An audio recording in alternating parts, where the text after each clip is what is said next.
Selamat malam yang terhormat Bapak Agus Alamsyah selaku dosen tata kelola perusahaan. Hari ini saya akan presentasikan materi tentang tata kelola perusahaan. Sebelumnya, perkenalkan nama saya Silvana Nathan dari kelas A321 Manajemen dengan NPM 1121722. Untuk yang pertama, saya akan menjelaskan pengertian dari tata kelola perusahaan.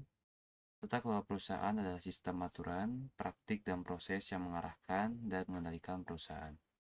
Tata kelola perusahaan pada dasarnya melibatkan penyimbangan kepentingan banyak pemangku kepentingan perusahaan yang dapat mencakup pemegang saham, manajemen senior, pelanggan, pemasok, pemberi pinjaman, pemerintah, dan komunitas. Dengan demikian, tata kelola perusahaan mencakup hampir semua bidang manajemen, mulai dari rencana tindakan dan pengendalian internal hingga pengukuran kinerja dan pengungkapan perusahaan. Kemudian selanjutnya, saya akan menjelaskan manfaat tata kelola perusahaan. Yang pertama, tata kelola perusahaan yang baik menciptakan aturan dan kontrol yang transparan, memandu kepemimpinan, dan menyelaraskan kepentingan pemegang saham, direktur, manajemen, dan karyawan. Yang kedua, hal ini membantu membangun kepercayaan di kalangan investor, masyarakat, dan pejabat publik. Ketiga, tata kelola perusahaan dapat memberikan investor dan pemangku kepentingan gambaran yang jelas tentang arah dan integritas bisnis perusahaan.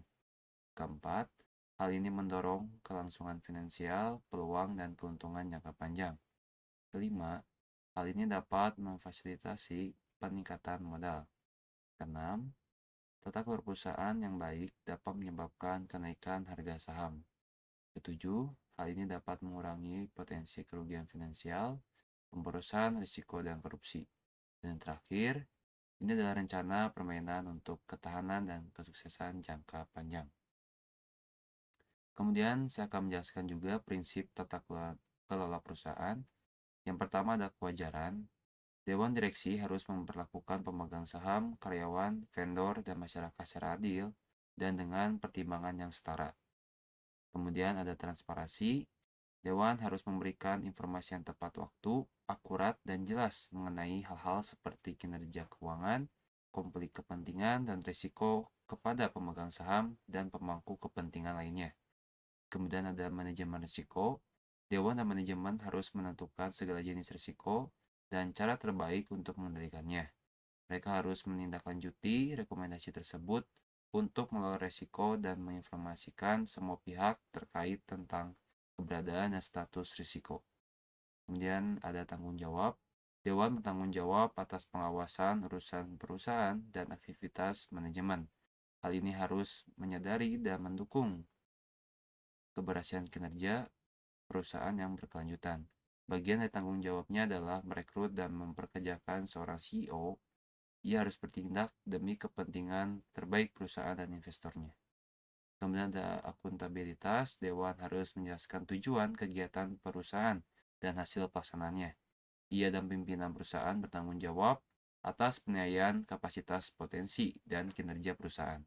Itu harus mengkomunikasikan isu-isu penting kepada pemegang saham. Kemudian yang terakhir saya akan menjelaskan tentang model tata kelola perusahaan. Yang pertama ada model Anglo-Amerika. Model ini bisa bermacam-macam bentuknya seperti model pemegang saham, penata layanan, dan model politik. Model pemegang saham adalah model utama saat ini. Model pemegang saham dirancang sedemikian rupa sehingga dewan direksi dan pemegang saham memegang kendali. Pemangku kepentingan seperti vendor dan karyawan meskipun diakui tidak memiliki kendali. Kemudian ada model kontinental. Dua kelompok mewakili otoritas pengendali di bawah model kontinental. Mereka adalah Dewan Pengawas dan Dewan Manajemen. Dalam sistem dua tingkat ini, Dewan Manajemen terdiri dari orang dalam perusahaan seperti para eksekutifnya.